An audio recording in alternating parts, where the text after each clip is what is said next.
صلی اللہ علی طٰہٰ خیر الخلق وأحلاها صلی اللہ علی طٰہٰ خیر الخلق وأحلاها. منبر رسول کا جلوہ فروز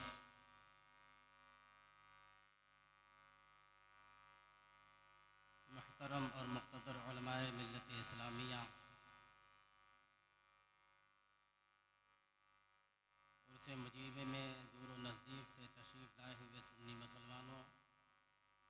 السلام علیکم ورحمۃ اللہ تعالی وبرکاتہ.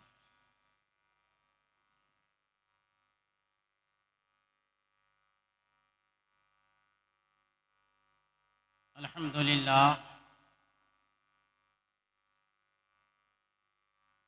لله الذي كفى والصلاة والسلام على عباده الذين اصطفى، لا سيما على سيدنا وسندنا وسيد الأنبياء محمد المصطفى وعلى آله المجتبى وأصحابه المرتضى. أما بعد، فأعوذ بالله من الشيطان الرجيم. بسم الله الرحمن الرحيم. كنتم خير أمة أخرجت للناس تأمرون بالمعروف وتنهون عن المنكر. آمنت بالله، صدق الله مولانا العظيم وصدق رسوله النبي الأمين الكريم، ونحن على ذلك لمن الشاهدين والشاكرين والحمد لله رب العالمين. قبر میں لہرائیں گے تا حشر چشم نور کے،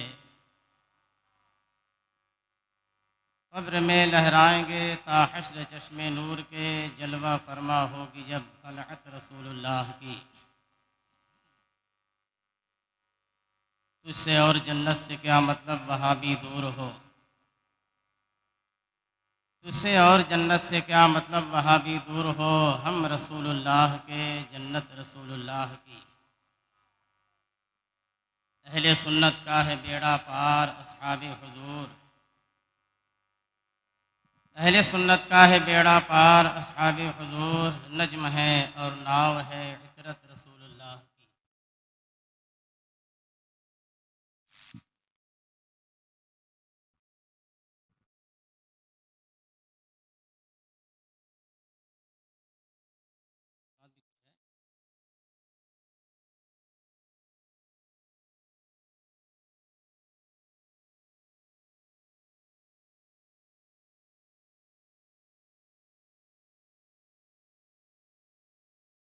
اہل سنت کا ہے بیڑا پار اصحاب حضور، نجم ہے اور ناو ہے عطرت رسول اللہ کی. اب کیوں خاموش ہو گئے؟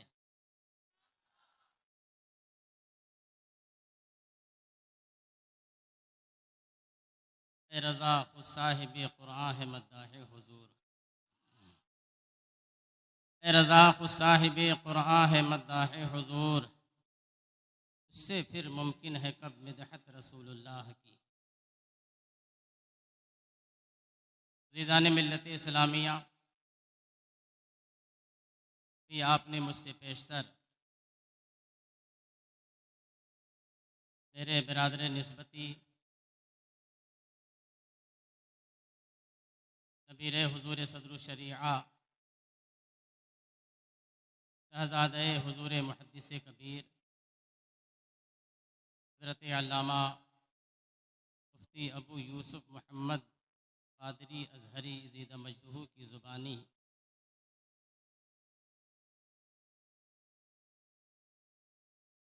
وقت اور حالات کے تقاضے کے مطابق بہترین سلجھا ہوا خطاب سماعت فرمایا.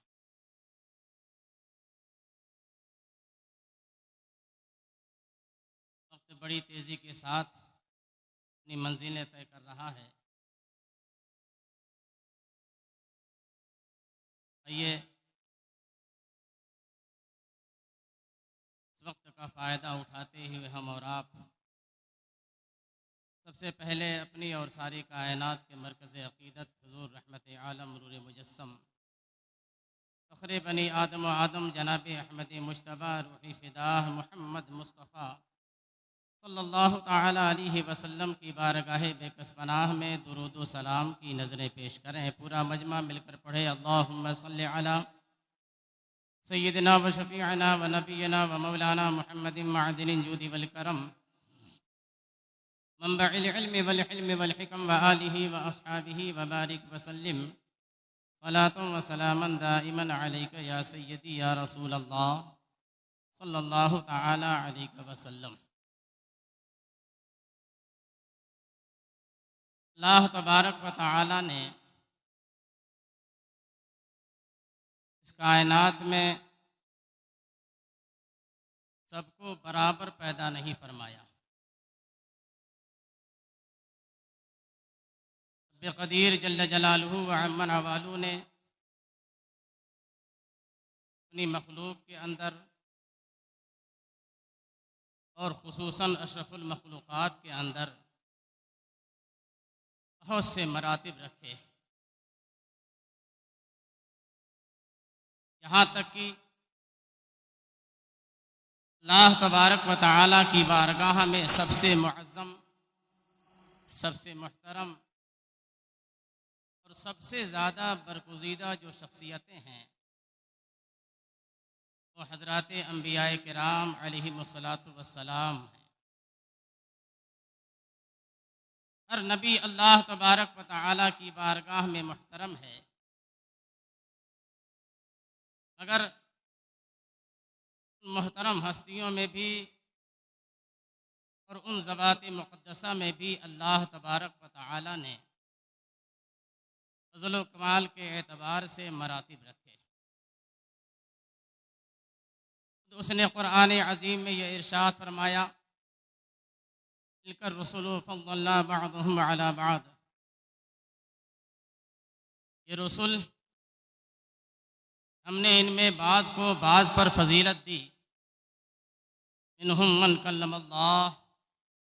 ان میں بعض وہ ہیں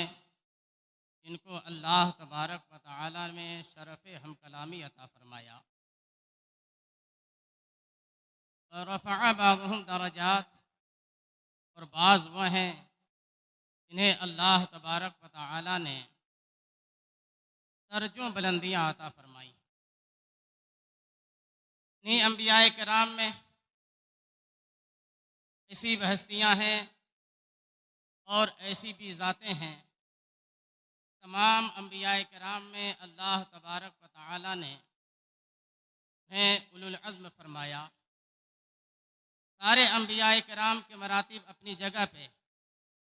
اگر سارے انبیاء کرام میں رسول گرامی وقار صلی اللہ تعالی علیہ وسلم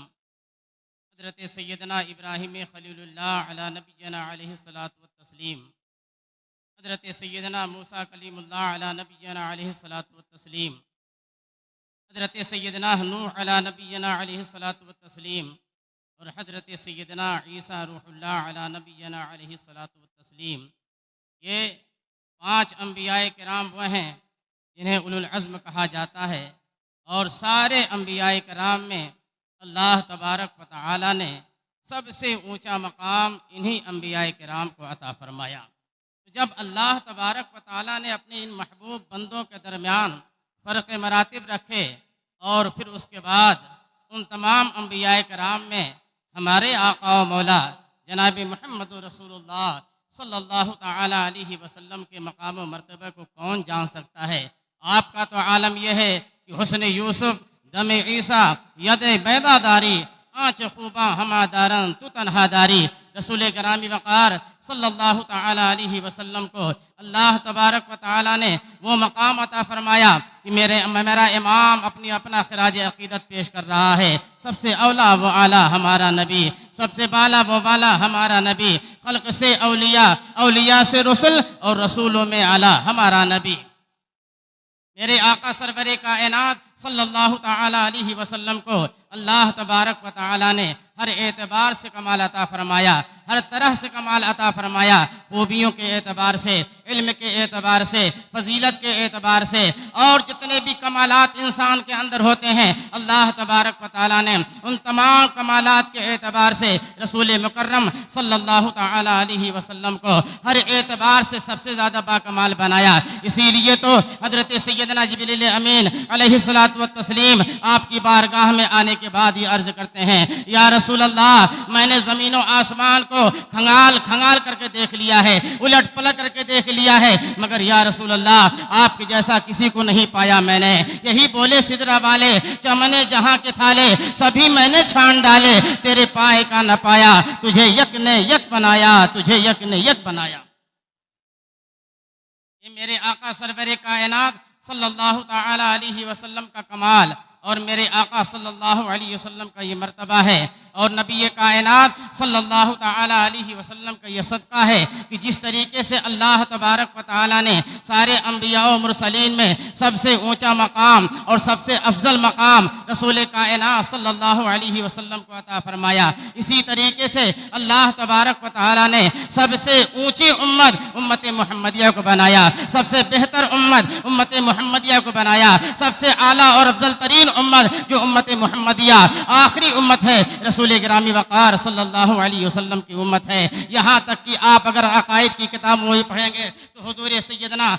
صدر الشریعہ رضی اللہ تبارک و تعالی عنہ خود بہار شریعت کے باب عقائد میں لکھتے ہیں کہ تمام انبیاء و مرسلین کی امتوں میں سب سے افضل امت جو ہے وہ امت محمدیہ ہے، اور پھر اس کے بعد آپ رقم تراز ہیں کہ تمام اولیاء کرام جو تمام انبیاء کرام کی امت میں ہوئے ہیں تو تمام انبیاء کرام کے اولیاء کرام جو ہیں وہ افضل تو ہیں، مگر ان تمام میں اولیاء محمدیین سب سے زیادہ افضل ہیں، اور اس کے بعد پھر آگے رقم تراز ہیں کہ ان کے بعد اللہ تبارک و تعالیٰ نے اولیاء محمدیین میں رسول گرامی وقار صلی اللہ علیہ وسلم کی امت میں اللہ تبارک و تعالیٰ نے سب سے اونچا مقام، سب سے افضل مرتبہ اور سب سے اعلیٰ درجہ اللہ تبارک و تعالیٰ نے خلفائے راشدین کو عطا فرمایا ہے، اور ان خلفائے راشدین میں اللہ تبارک و تعالیٰ نے سب سے افضل مقام سیدنا صدیق اکبر کو عطا فرمایا، اس کے بعد سیدنا فاروق اعظم کو عطا فرمایا، اس کے بعد سیدنا عثمان غنی کو عطا فرمایا، اس کے بعد حضرت مولا کائنات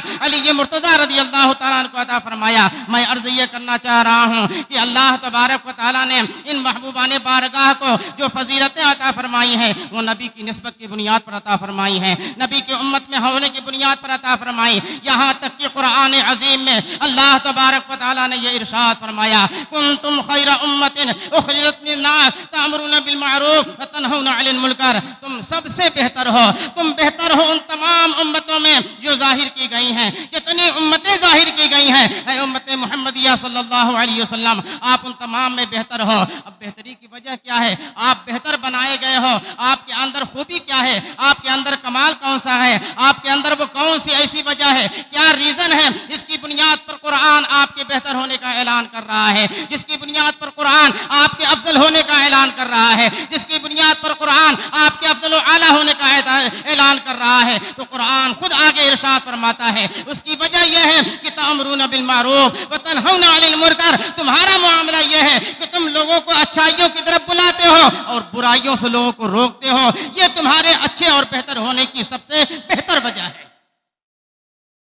یعنی امت محمدیہ کا یہ خاصہ ہے کہ رسول گرامی وقار صلی اللہ علیہ وسلم کی جو امت ہے اور اس کے اندر جو بہتری کا گن ہے وہ اس بنیاد پر ہے کہ وہ لوگوں کو اچھائیوں کی طرف بلاتی ہے، نیکیوں کا حکم دیتی ہے اور لوگوں کو برائیوں سے روکتی ہے، برائیوں سے روکتی ہے۔ اسی لیے حضرت سیدنا ابواللیث سمرقندی رضی اللہ تعالی عنہ اپنی کتاب تہذیب اللاعبین میں یہ ارشاد فرماتے ہیں کہ حضرت سیدنا عمر بن عبدالعزیز رضی اللہ تعالی عنہ نے یہ ارشاد فرمایا کہ اللہ تبارک و تعالی اپنے خاص بندوں کے عمل خاص کی بنیاد پر عام بندوں سے عذاب کو اٹھا لیتا ہے۔ اللہ تعالی اپنے خاص بندوں کے خاص عمل کی بنیاد پر عوام سے عذاب کو اٹھا لیا کرتا ہے، مگر اگر خواص بے راہ روی کا شکار ہو جائیں، نمایاں طور پر شریعت کے خلاف کام کرنا شروع کر دیں، اگر خواص برائیاں کرنا شروع کر دیں اور اگر اس کو کوئی روکنے والا نہ ہو تو پھر اس کے بعد اللہ تبارک و تعالی سارے لوگوں کو عذاب میں گرفتار کر لیا کرتا ہے، سارے لوگوں کے اوپر عذاب نازل ہوتا ہے۔ مطلب اس کا یہ ہوا کہ امت محمدیہ کی خصوصیت یہ ہے کہ وہ صرف لوگوں کے اچھے کاموں پر واہ واہی نہیں کرتی ہے، بلکہ جہاں اچھے کاموں پر شاباشی دی جاتی ہے وہیں برے کام پر یا تو اپنے ہاتھ بڑھا کر روک دیا جاتا ہے، یا اپنی زبان کھول کر روک دیا جاتا ہے، یا اپنے دل میں اسے برا جانا جاتا ہے۔ مگر میرے آقا سرور کائنات صلی اللہ تعالی علیہ وسلم نے اسے بہت اچھی طریقے سے واضح فرما دیا ہے۔ حضرت سیدنا سعید بن مسیب رضی اللہ تعالیٰ عنہ کی روایت ہے کہ میرے آقا سرور کائنات صلی اللہ علیہ وسلم ارشاد فرماتے ہیں، من رآ منکم منکرا فلیغیرہ بیدی فإن لم یستطع فبلسانہ فإن لم یستطع فبقلبی وذلک اضعف الایمان۔ تم میں جو اگر کوئی برا کام ہوتا ہوا دیکھے تو اس کے لیے یہ ضروری ہے، اس کے اوپر یہ واجب ہے کہ وہ اسے اپنے ہاتھ سے روکے، اگر ہاتھ سے روکنے کی طاقت نہیں رکھتا ہے تو اپنے زبان سے روکے، اگر زبان سے روکنے کی طاقت نہیں رکھتا ہے تو اپنے دل میں اسے برا جانے۔ مگر میرے آقا سرور کائنات صلی اللہ علیہ وسلم ارشاد فرماتے ہیں، دل میں برا جانا ذالک اضعف الایمان، یہ ایمان کا سب سے نچلا حصہ ہے، ایمان کا سب سے کمزور حصہ ہے کہ آدمی نے برائی دیکھی اور برائی کو اپنے ہاتھ سے نہیں روکا ہے، برائی کو اپنی زبان سے نہیں روکا ہے۔ جانے دو یار، ہمارے پاس قوت نہیں ہے، ہمارے پاس طاقت نہیں ہے، ہم اگر بھی بول دیں گے ایک طوفان بپا ہو جائے گا، اگر اب ہم بول دیں گے یہ آدمی ہم سے برگشتہ ہو جائے گا، ہمارا ہاتھ چومتا تھا وہ ہم سے بر جائے گا، ہماری دست بوسی کیا کرتا تھا، ہمیں نذرانے دیا کرتا تھا، اس معنی کر کے اسے بولو نہیں، دل میں برا جان لو۔ مگر میرے آقا نے فیصلہ فرما دیا، وَذَلِكَ أَضْعَفُ الْإِيمَانِ، یہ ایمان کا سب سے کمزور حصہ ہے۔ اب میں بتانا یہ چاہ رہا ہوں کہ آج جس عرس پاک کی تقریب میں ہم حاضر ہوئے ہیں اور اپنے جس ممدوح کی بارگاہ میں اپنی محبتوں کا گلدستہ لے کر حاضر ہوئے ہیں جسے شہباز دکن کہا جاتا ہے، میں یہ بتانا چاہ رہا ہوں کہ اس شہباز دکن نے اسی سرزمین پر اپنی آنکھ کھولی ہے جس سرزمین کو گلابی سرزمین کہا جاتا ہے۔ حیدرآباد کی یہ سرزمین گلابی سرزمین ہے، مگر آپ کے اوپر گلابی رنگ چڑھا ہوا نظر نہیں آ رہا ہے، بلکہ حضرت شہباز دکن کے اوپر جو رنگ چڑھا ہوا نظر آ رہا ہے وہ بریلوی رنگ چڑھا ہوا نظر آ رہا ہے، رضوی رنگ چڑھا ہوا نظر آ رہا ہے، اور ایسا رنگ چڑھا تھا کہ شہباز دکن ہر جگہ یہ اعلان کرتے تھے کہ کے رضا ہے خنجر خونخوار برقبار، آدھا سے کہہ دو خیر منائے نشر کرے۔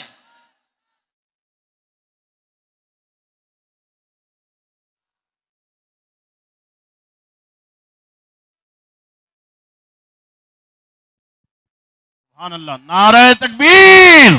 نعرہ رسالت، علماء اہل سنت، داماد حضور محدث کبیر، عرس حضور شہباز دکن، نعرہ تکبیر، نعرہ رسالت۔ آپ حضرات جب تک کوئی اسٹیج پہ نہ آ جائے کھڑے نہ ہوں، اور یہ جو اوپر بیٹھے ہیں تار سب کھلے ہوئے ہیں، شارٹ لگے گا آپ کو ذمہ دار رہیں گے۔ غازی اہل سنت حضرت صوفی کلیم حنفی صاحب قبلہ کی آمد ہو رہی ہے،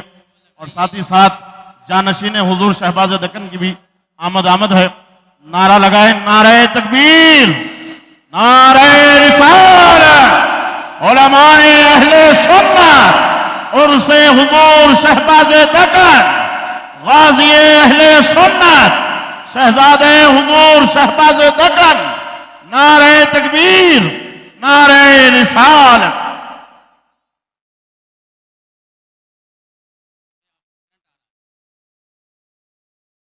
آپریٹر صاحب، کرنٹ ہے اس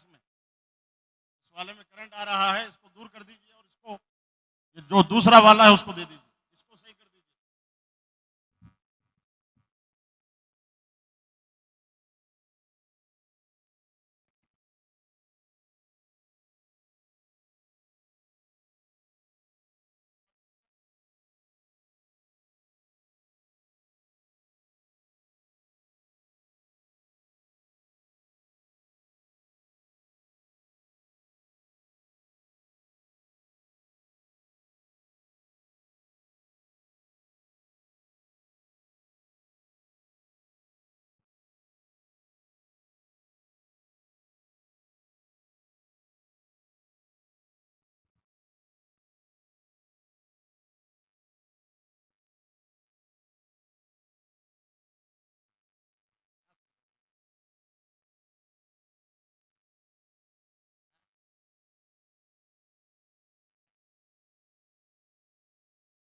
روشی پڑھیں اللہم صلی علی سیدنا و مولانا محمد وعلی آل سیدنا و مولانا محمد معدن الجود والکرم وعلی آلہ و اصحابہ وبارک وسلم صلاۃ و سلام علیک یا رسول اللہ۔ جانشین حضور شہباز دکن محب گرامی مرتبت حضرت علامہ مولانا اویس رضا صاحب قبلہ رونق اسٹیج ہو چکے ہیں۔ آپ اپنی توجہ ان کی طرف لگائیے اور شہباز دکن کو رب کی بارگاہ میں واسطہ بنائیے، انشاءاللہ من کی مرادیں آپ پائیں گے۔ میں صابر رضا صورتی تو نہیں ہوں، مگر وہ بات جو ان سے کہی جاتی ہے مجھ سے کہی گئی، یہ دوبارہ ارشاد ہو۔ میں عرض یہ کر رہا تھا، توجہ آپ میری طرف کیجیے، عرض میں یہ کر رہا تھا کہ رسول گرامی وقار صلی اللہ تعالی علیہ وسلم کی امت کو جو بہتر امت کہا گیا، اور اس کے اوپر جو خوبصورتی کا نگینہ لگا ہوا ہے وہ اس بنیاد پر لگا ہوا ہے کہ یہ امت لوگوں کو اچھائیوں کی طرف بلاتی ہے اور برائیوں سے اسے روکتی ہے۔ یعنی ایک مبلغ، ایک مصلح کی یہ خصوصیت ہونی چاہیے کہ وہ اچھی چیزوں پر شاباشی بھی دے اور برائیوں سے وہ لوگوں کو روکے بھی۔ مگر جس دور میں ہم اپنی آنکھیں اور اپنی پلکیں جو ہے وہ نیچے اوپر کر رہے ہیں، اس دور میں ایسی شخصیتیں ہمیں کم نظر آ رہی ہیں۔ اور اسی دور کے ماضی قریب کی ایک انوکھی شخصیت جس نے ایسے ماحول میں آنکھیں کھولی ہیں جہاں کا ماحول گلابی تھا، جہاں کا رنگ گلابی تھا، مگر اللہ تبارک و تعالیٰ کا کرم ہے، پیدا تو ہوئے وہ گلابی ماحول اور گلابی سرزمین پر، مگر اللہ تبارک و تعالیٰ کو منظور کچھ اور تھا۔ ان کے اوپر گلابی رنگ نہیں چڑھا ہے، انہوں نے ادھر بھی ہاتھ مارا ہو ادھر بھی ہاتھ مارا ہو، کہیں ایسا کرتے ہوئے نظر نہیں آئے ہیں، بلکہ ان کا معاملہ یہ رہا ہے کہ گلابی سرزمین پر پیدا ہونے کے باوجود ان کے اوپر جو رنگ چڑھا تھا وہ سرکار مفتی اعظم کی غلامی کا رنگ چڑھا ہوا تھا۔ ان کے اوپر جو رنگ چڑھا ہوا تھا وہ رضوی رنگ چڑھا ہوا تھا، ان کے اوپر جو رنگ چڑھا ہوا تھا وہ بریلوی رنگ چڑھا ہوا تھا، ان کے اوپر جو رنگ چڑھا ہوا تھا تاج الشریعہ کی محبتوں اور عقیدتوں کا گلہائے محبت لیے ہوئے چڑھا ہوا تھا۔ اسی بنیاد پر وہ ہر میدان میں جہاں جاتے تھے، اگر بند مذہب سامنے ہے تو للکارتے ہوئے کہتے تھے کل کے رضا ہے خنجر خونخوار برقبار، آدھا سے کہہ دو خیر منائے نشر کریں۔ اور اگر وہ ایسے ماحول میں جاتے تھے جہاں ادھر بھی ہاتھ بڑھائے جاتے تھے وہاں بھی ہاتھ بڑھائے جاتے تھے، وہاں وہ یہ اعلان کیا کرتے تھے صلح کلی نبی کا نہیں سنیوں، صلح کلی نبی کا نہیں سنیوں، سنی مسلم ہے سچا نبی کے لیے۔ آیت کریمہ میں پروردگار عالم نے جو ارشاد فرمایا کہ امت محمدیہ کی خصوصیت یہ ہے کہ تأمرون بالمعروف، تم لوگوں کو اچھائیوں کی طرف بلاتے ہو، اچھائیوں کا حکم دیتے ہو۔ منکر کا معنی کیا ہے؟ منکر کا معنی مفسرین نے فرمایا کہ منکر کا معنی وہ ہے کہ جو کتاب مبین اور عقل سلیم کے مطابق ہو، اور تأمرون بالمعروف، معروف کا معنی یہ ہے کہ جو عقل سلیم اور کتاب مبین کے مطابق ہو، اور منکر کا معنی یہ ہے کہ جو کتاب مبین اور عقل سلیم کے موافق نہ ہو۔ یہ ہے معنی منکر اور معروف کا۔ اب اس اعتبار سے اگر آپ حضرت شہباز دکن علیہ الرحمت و رضوان کی ذات گرامی کو دیکھیں گے اور اس آئینے میں دیکھیں گے تو حضرت شہباز دکن نے جو لوگوں کو پیغام دیا ہے وہ کتاب مبین کے مطابق دیا ہے، جو لوگوں کو پیغام دیا ہے وہ عقل سلیم کے مطابق دیا ہے۔ آپ نے اپنی عقل سے کوئی ایسا فیصلہ نہیں کیا ہے، بلکہ وہ فیصلہ کیا ہے جسے عقل سلیم کہا جاتا ہے، جو صحابہ کی نگاہوں میں افضل تھے، جو تابعین کی نگاہوں میں بہتر تھے، جو معاملہ اور جو مسائل جو ہے ہمارے مشائخین کی نگاہوں میں معظم اور محترم تھے، انہی مسائل کو اور انہی معاملات کو حضرت شہباز دکن نے لوگوں کے سامنے پیش کیا ہے، اور کبھی کتاب و سنت کے خلاف کوئی بات آپ لوگوں کے سامنے پیش نہیں کی ہے۔ حضرت شہباز دکن علیہ الرحمت و رضوان، جنہیں شہباز دکن کہا جا رہا ہے، شہباز دکن کو کہا جا رہا ہے انہیں، آپ کو معلوم ہونا چاہیے، آپ حیدرآباد کی اگر تاریخ کا مطالعہ کریں گے تو آپ کو معلوم ہوگا یہاں پر ایسے بعض موجود تھے جو لوگوں کے ایمان و عقیدے کو چھو لینے اور ایمان و عقیدے پر شبخون ماننے کی کوشش کر رہے تھے، ایسے بعض موجود تھے لوگوں کو صلح کلیت کا لبادہ پہنا رہے تھے، ایسے بعض موجود تھے جو لوگوں کو مشائخین طریقت جو اہل سنت و جماعت میں پکے اور متسلف سے ان سے ہٹا کر کے ایسے لوگوں کی طرف لے جا رہے تھے جو وہابیوں کے بھی پیچھے نماز پڑھ لیا کر رہے ہیں، دیوبندیوں کے پیچھے بھی نماز پڑھ لیا کر رہے ہیں، اور نہ جانے کیسے لوگوں کے پیچھے اپنی نمازیں پڑھ لیا کر رہے ہیں، ایسے بعض یہاں پہ موجود تھے۔ اس لیے ایسے بعضوں کا شکار کرنے کے لیے اللہ تبارک و تعالیٰ نے سرزمین حیدرآباد پر شہباز دکن کو پیدا فرمایا، اور اس شہباز نے سارے بعضوں کو کنارے لگا کر کے سب کا آپ نے شکار کیا، اور یہاں پر آپ نے اعلان کر دیا کیوں رضا آج گلی سونی ہے، کیوں رضا آج گلی سونی ہے۔ اٹھ میرے دھوم مچانے والے،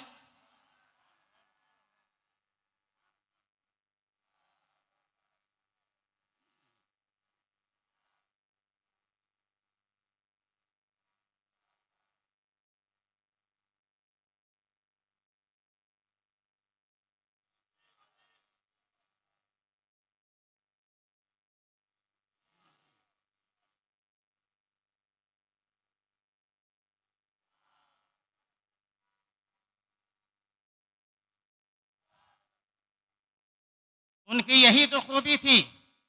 ان کا یہی تو کمال تھا، اور ان کا یہی تو معاملہ تھا کہ انہوں نے بیلنس رکھا۔ انہوں نے غلط کو دیکھا تو وہاں آنکھ مچولی سے کام نہیں لیا، اور نذرانے کو دیکھا تو ان کی تعریف میں رطب اللسان ہو گئے، ایسا معاملہ ان کا نہیں تھا۔ الحمدللہ میری ان کی اپنی شناسائی بہت پہلے سے تو نہیں، مگر الحمدللہ 1997 سے ہے۔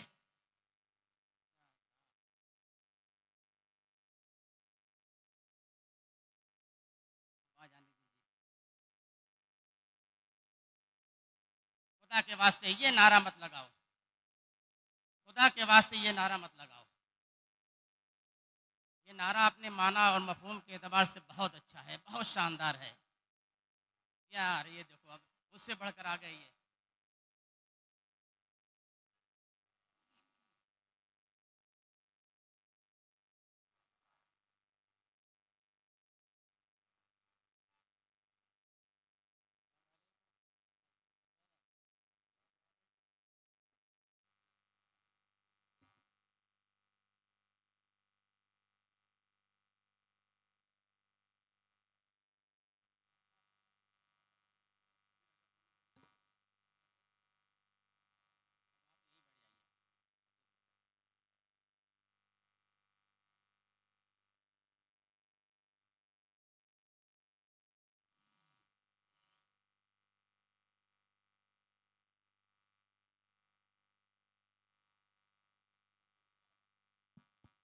درود شریف پڑھیے، اللہم صلی علی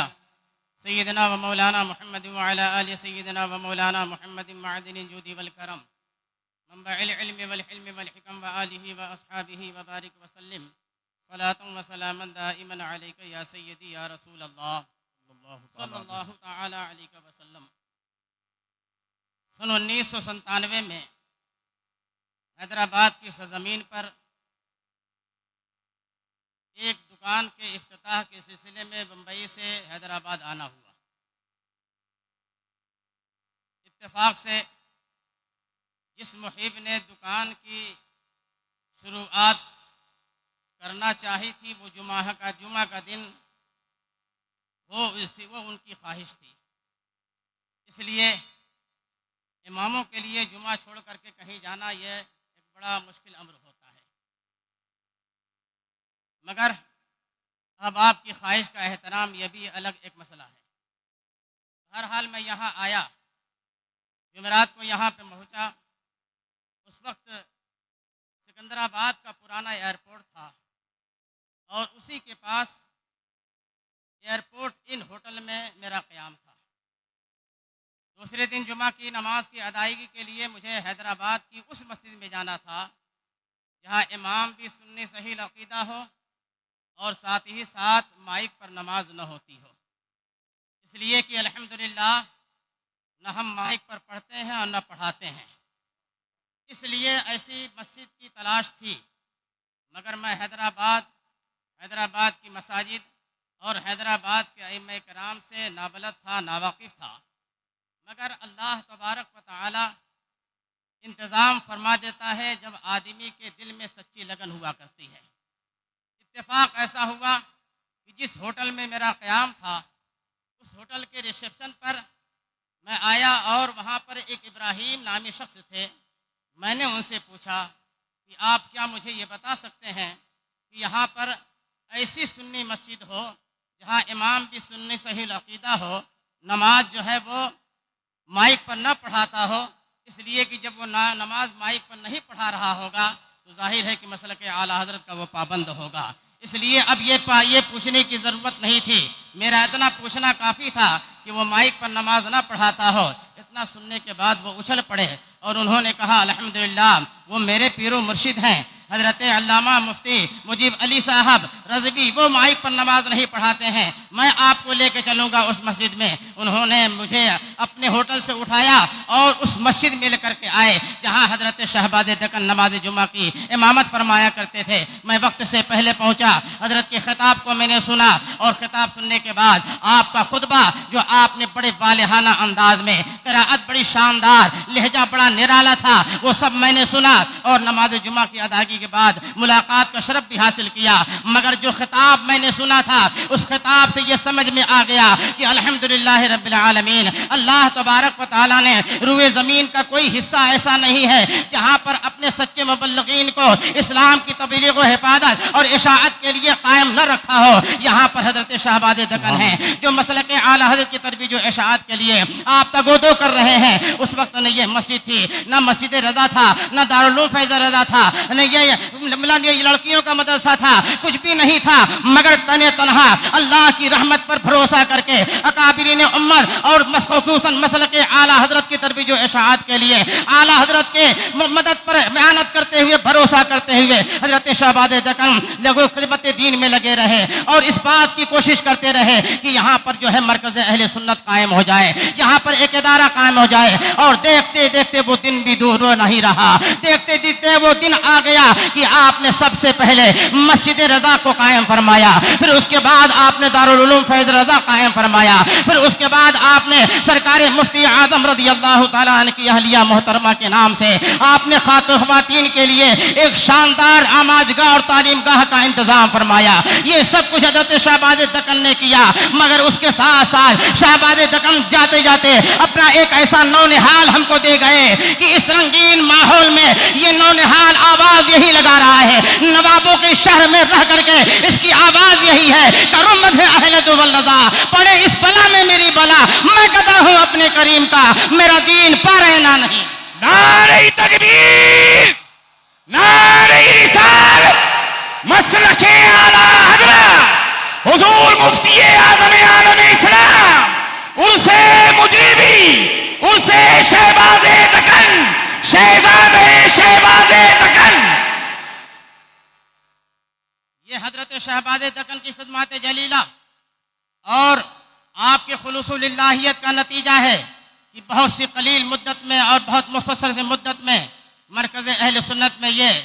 اہل عقیدت کا یہ چھیٹ ٹھاٹھیں مارتا ہوا مجمع نظر آ رہا ہے۔ حضرت شہباز دکن نے اگر ایک طرف نگاہ کر کے کام کیا ہوتا، اگر مریدین کے جیب پر سے نظر رکھی ہوتی تو یہ چند دن کا معاملہ ہوتا، مگر انہوں نے لوگوں کے دلوں پر حکومت کی ہے، لوگوں کے دلوں کو سجایا ہے، لوگوں کے دلوں کو سنوارا ہے اور لوگوں کے دلوں میں اعلیٰ حضرت اور مسلک اعلیٰ حضرت حجت الاسلام مفتی اعظم اور تاج الشریعہ کی ایسی محبت ڈال دی ہے کہ الحمدللہ جہاں جائیے وہاں حضرت شہباز دکن کے مریدوں کے زبانوں پر جو نعرہ ہوتا ہے مسلک اعلیٰ حضرت زندہ زندہ باد، بستی بستی قریہ قریہ تاج الشریعہ کا نعرہ ہوتا ہے۔ اور حقیقی بات یہی ہے کہ جو یہ نعرہ لگاتا ہے اور جو امداد گرامی سے لوگوں کو منسلک کرتا ہے، وابستہ کرتا ہے، وہ ہمیشہ کے لیے زندہ و تابندہ ہوا کرتا ہے۔ بے شک، سبحان اللہ سبحان اللہ۔ آج حضرت شہباز دکن اپنے قبر اطہر میں لیٹے ہوئے ہیں، مگر ہر ایک دل میں وہ زندہ موجود ہیں۔ کیوں؟ وجہ یہ ہے کہ انہوں نے تأمرون بالمعروف پر بھی عمل کیا اور تنہون عن المنکر بھی عمل کیا۔ حضرت امام شعبی رضی اللہ تعالی عنہ روایت کرتے ہیں حضرت سیدنا نعمان ابن بشیر رضی اللہ تعالی عنہ سے۔ حضرت سیدنا نعمان ابن بشیر رضی اللہ تعالی عنہ ارشاد فرماتے ہیں کہ رسول اکرم صلی اللہ تعالی علیہ وسلم نے یہ ارشاد فرمایا کہ اللہ تبارک و تعالی کے بندوں میں سے جو لوگ حقوق العباد میں لاپرواہیاں برتتے ہیں اور حقوق اللہ کی پاسداری کرتے ہیں، ان کی مثال ان 3 شخصوں کی طرح یا ان 3 جیسے لوگوں کی طرح ہے جنہوں نے ایک کشتی بنائی، 3 منزلہ کشتی، ground floor, first floor, second floor, اور تینوں نے اپنا اپنا ایک فلور بانٹ لیا۔ ایک نے سب سے اوپر والا حصہ لیا، دوسرے نے اس کے بیچ والا حصہ لیا اور تیسرے نے نیچے والا حصہ لیا۔ اب تینوں نے جب اپنا حصہ لے لیا تو پھر اس کے بعد ایک آخری حصہ لینے والا، اب وہ کوئی ایسا سامان اور اسلحہ لاتا ہے اور اپنی جگہ بیٹھے بیٹھے کشتی میں سوراخ کرنے کی کوشش کر رہا ہے۔ لوگ اس کے پاس پہنچتے ہیں، کشتی میں سوراخ کیوں کر رہے ہو؟ اس نے کہا کشتی میں سوراخ اس لیے کر رہا ہوں تاکہ مجھے پانی حاصل کرنے میں جد و جہد نہ کرنی پڑے، میں بڑی آسانی کے ساتھ اپنی جگہ بیٹھے بیٹھے پانی لے لوں۔ تو کچھ لوگوں نے کہا یار اس کا معاملہ اس کے اوپر چھوڑ دو، اللہ تعالیٰ کرم فرمائے گا۔ مگر کچھ لوگ اور آگے بڑھے اور لوگوں نے کہا تمہیں معلوم نہیں ہے یہ پانی اپنے لیے تلاش نہیں کر رہا ہے بلکہ اس عمل کے ذریعے سے یہ پانی نہیں پائے گا بلکہ پانی اس کو اپنے اندر نگل لے گا، سب کے سب ڈوب جائیں گے، کشتی بھی ڈوب جائے گی، اس لیے ان لوگ اس کو منع کرنا چاہیے۔ تو میرے آقا سرور کائنات صلی اللہ تعالی علیہ وسلم ارشاد فرماتے ہیں، اور آپ کے اس ارشاد کا مفہوم اور مطلب یہ ہے کہ وہ جنہوں نے کہا تھا اسے چھوڑ دو اللہ تعالیٰ کرم فرمائے گا، ان لوگوں کا معاملہ یہ ہے کہ حقوق اللہ کی صرف پاسداری کر رہے ہیں مگر حقوق العباد کے معاملے میں انہیں کوئی فکر نظر نہیں آ رہی ہے۔ حقوق العباد کا معاملہ یہ ہے کہ آدمی اللہ کی بارگاہ میں بھی پارسائی حاصل کرے